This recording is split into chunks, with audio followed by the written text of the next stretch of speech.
Hello, this is Marshall Abrahams with the Oera Linda Book.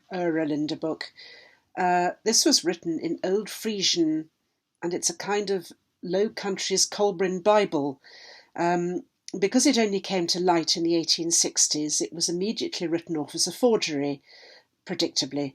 It covers from the flood, which is very precisely dated to 2194 BC, to AD 1256. And it was translated first into Dutch in 1872 from Old Frisian and subsequently into English in 1876. Within 15 years it was widely derided as a forgery, but these were bad times generally for true histories of many countries, and I think it says more about the experts of the day than about the Oera Linda Book itself. Today it is gaining ground and respectability again. It was said to have been compiled in the 6th century AD, which was a most significant date for Northern Europe, particularly those countries nearest Britain. These must have seen months in advance the approach of the Comet of AD 562 and hastened to commit their history to paper for posterity, not knowing whether the comet would hit them or what sort of damage it would do. There is a marvellously evocative video, the link is below, called Reading Oera Linda in Frya's language. Frya was the goddess to whom the folk mothers of the Oera Linda Book and their orders of celibate priestesses were dedicated. Many thanks to the person on live chat on one of Ross's Sunday shows who put me onto this, and I'm only sorry not to have made a note of your name. Thank you very much. Do have a listen, because some of it is so close to English one almost feels one can understand it. Britain is mentioned in the Oera Linda Book several times, not always very complimentary, in not always very complimentary terms, and was once known as Westland with her tin mines. Tin is mentioned several times. Britain apparently was the land of the exiles who had gone away to save their lives, but in order that they might not come back, they were tattooed with a bee on the forehead, the banished with a red dye, and the other criminals with blue. Now, this is a most intriguing remark, and it's not one I've found anywhere else. If anybody has anything to offer, please let me know. And I just wondered if this could be the source of the much vaunted notion that Britons were etched with woad. Thanks to Julius Caesar for that. We were described as savage, which I hope means that we fought people rather a lot, rather than being unsophisticated.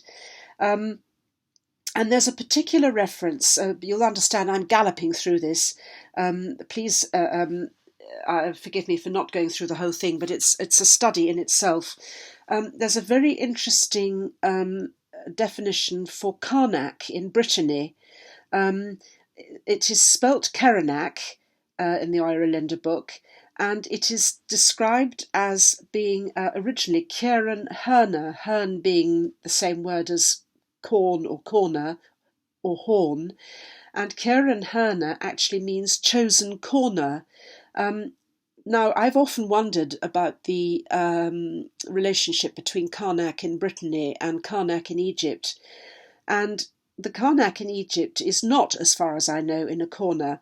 So this might sound a little sweeping, but on the basis of evidence like that, I would be inclined to accept the authenticity of the Oera Linda Book.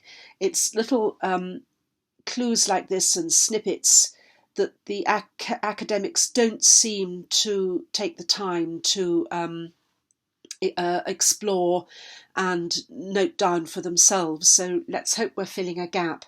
Now, what I really wanted to show you was this absolutely fascinating derivation of both letters and numbers based on the six-spoked wheel.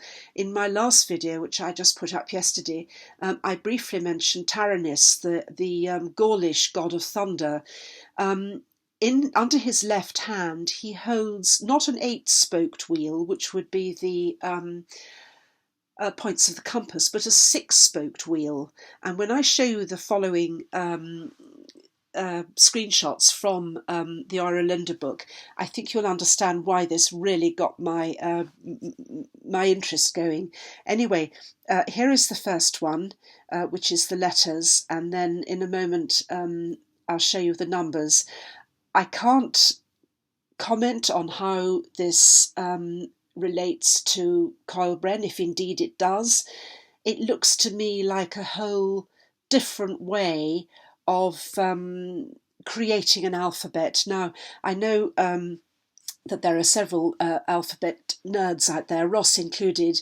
If anybody's got anything to offer, any comments to make about this, I'd love to hear it, because I am no expert on alphabets, and but this seems to me such a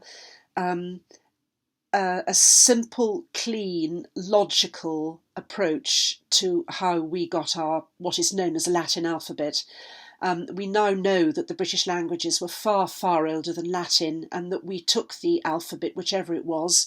Maybe Kolbrin was a druidic alphabet, and this was what you might call a not a vernacular one, an everyday one. I'm sorry, I can't think of the word. But we took these alphabets with us wherever we went. And so really all I can do, being no expert in this, is just to toss this out there and see what comes back to me. So thank you to whoever it was who suggested that I do this. I've been fascinated by all the subjects that we're discussing, but this seems to me to be unique, and I'd love to hear what you have to say. Thank you so much.